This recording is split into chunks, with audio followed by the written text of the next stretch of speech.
Everyone has an opinion about Canadian federal politics. Trudeau referred to me as a twofer. And now, Pierre Poilievre's new candidate in Durham is a twofer. Hey gang, what's up? Just Aaron right here, Question Period Canada. How you doing? So Jamil Jivani from the introduction, you guys recognize him, right? Like, he does seem to be a secret weapon that Poilievre has in his toolbox to counter the Trudeau playbook, the Liberal playbook. Let's take a closer look at Jamil Jivani. Seems like the real deal. He's kind of fun to watch. Get you excited about, like, politics. And that's hard. I know. Let's take a look at Jamil Jivani. Check him out. I rise in the House today in opposition to this Liberal budget, and also confounded by the fact that it's been titled Building a Strong Economy That Works for Everyone, when the economy is neither strong nor is it working for everyone. I think that should be quite obvious to anyone paying attention. In the spirit of my former colleague at the National Post, Rex Murphy, I'd like to take some time today to speak to the concerns of everyday hardworking Canadians and try to help make sense of how you can have a government calling a budget at this time and in this economy strong and working for everyone. The reality is I've been in Ottawa now for just over a month. I was sworn in to the House in April. And I think one of my key observations is that we have a Liberal government that is living in an alternate reality from the one I lived in before I was in politics and the one I cling desperately to every time I'm in here, because it seems as though in this economy we have Liberal elites experiencing one thing and we have everybody else experiencing something else. Just some things that I'd like to share with the Canadian people that I've observed since being sworn in April. For the last 2 weeks, I have heard the Liberal MP for Whitby defending high grocery bills and making excuses for the fact that it is very expensive for families to purchase the food they need, never mind the healthy food that they need. Earlier today, he was going on and on and on again. Last week he said, and I would like to quote him, "Mr. Speaker, I know that the member opposite feels that grocery prices are too high, and they have been certainly. However, the CPI index has shown that food prices are stabilizing in our economy, which is good news for Canadians." Now, I'd like to point out the obvious. Many Canadians hearing me speak right now might be thinking, is it good that high grocery costs are stabilizing? Shouldn't the objective of the government be to bring down the costs since they're so high? And this is a good window into the kind of thinking going on here. I mean, this is what I mean when I say you've got an economy for Liberal elites and everybody else. So let's continue exploring this. The day before the Liberal MP for Whitby made these comments that grocery prices are stabilizing despite being obscenely high, there was a new food bank opened in his own riding, Mr. Speaker. In Whitby, in his own riding, the day before he comes into Ottawa and says that things are going great and he's got good news for Canadians, there's a new food bank opening up down the street from his constituency office. This is an alternate reality. They are creating some kind of bizarre picture of what's going on in this country, and I think people in our country deserve to know that when they ask, how dare the Liberals produce a budget with the title, Building a Strong Economy That Works for Everyone? Here's a closer look at Jamil Jivani in committee. He seems pretty sharp. He's really tight on the House of Commons floor. We'll see that too. And anyway, let's take a look at this guy. Trudeau better look out. I'd like to draw your attention to an example from the Edmonton area, a young man named Harley, who I think is an example similar to many young people I hear from and many of our colleagues hear from, who explained that he did everything right, everything he was asked to do. He worked hard, he went to school, he got a high-paying job. Now he wants to move into a bigger place and rent has become so high that he says, and I quote, "If I move into a nicer place, it's basically like I'm working a minimum wage job. I'm just trying to make ends meet." Where does Harley fit into you exceeding your objectives?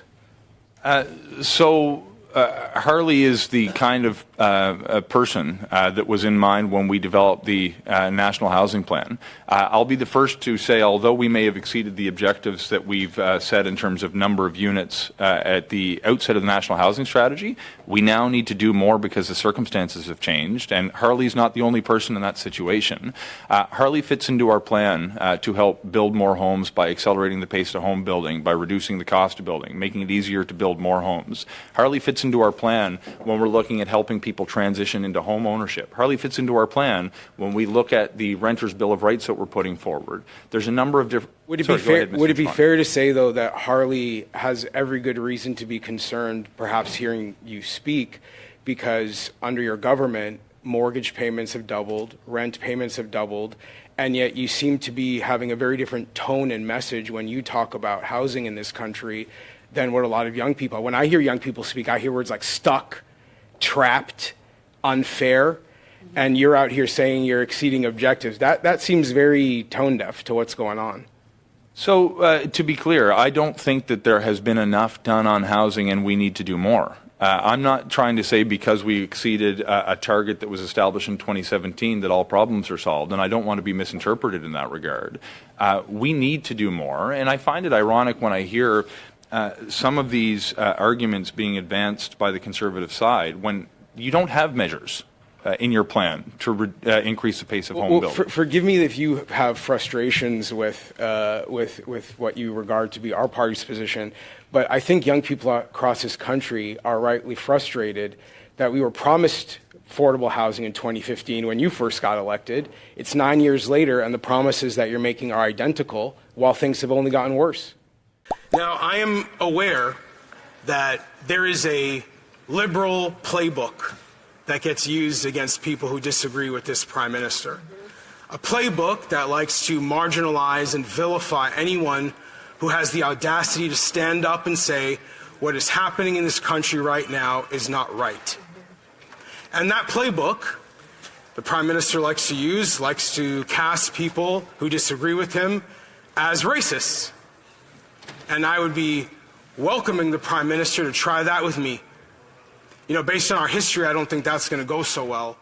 And now, Pierre Poilievre's new candidate in Durham is a twofer. Now, I'm not exactly sure what that means in reference to a human being.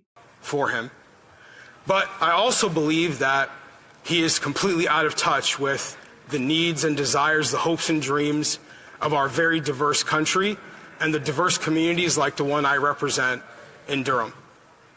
He's welcome to take his claims that people who disagree with him are racist to my African father and see how that goes for him. He also uses this liberal playbook to marginalize and vilify Canadians who disagree with him by calling those of us who believe in traditional family values bigots. And I say to him, come to my riding, my diverse riding in Durham, and try that on us, where we have Christians and Muslims, Sikhs, Hindus, and Jews living together, all people who believe that mothers and fathers matter.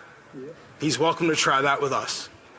And I know his liberal playbook also likes to say that people who disagree with him don't care about the working class or don't care about vulnerable people. And I don't think that's going to work on me either. I am not a trust fund baby. Like most people in this country, I have clawed and I have scraped and worked hard for everything that I have. I don't think the Prime Minister can say the same thing. And the reality is this. He's welcome to try that message on people like my mom. She'd love to have a conversation with him. A woman who raised 3 children by herself. 68 years old, sorry mom. Continues to work hard every day because she cannot afford to retire in this NDP liberal economy. The liberal playbook is not going to work. They can try their greatest hits. Tune up the guitar. Tune up the banjo. The greatest hits aren't hitting anymore. And I'm here to deliver that message very, very clearly on behalf of my community in Durham and anyone else in this great country who is unhappy with what is happening and frustrated to feel like they are not able to say what is happening in their hearts and their minds, do not feel validated and affirmed by the reality they experience, not being echoed by many of the institutions across this country who have bought into a narrative that simply does not reflect reality. So, Jamil Jivani, what do you think? Leave a comment, please. We're interested to know what you think. We're growing this little channel about Canadian federal politics. It's fun. We do a live stream every day of the question periods. Come and join the great chat room that we have. It's a fun community. And we've got all these other videos that we do. So click on one of those. There's probably one floating around right now. I'm Aaron, Question Period Canada. Like, subscribe, get notified. We're learning about Canadian federal politics, sharing that with you. And it's getting hot in Canada. We want to pass that along, have you watch with us. Like, subscribe, get notified, share, all that stuff. Anyhow, till the next video, thank you for watching this one. My goodness, guys, Canadian federal politics. What are you going to do?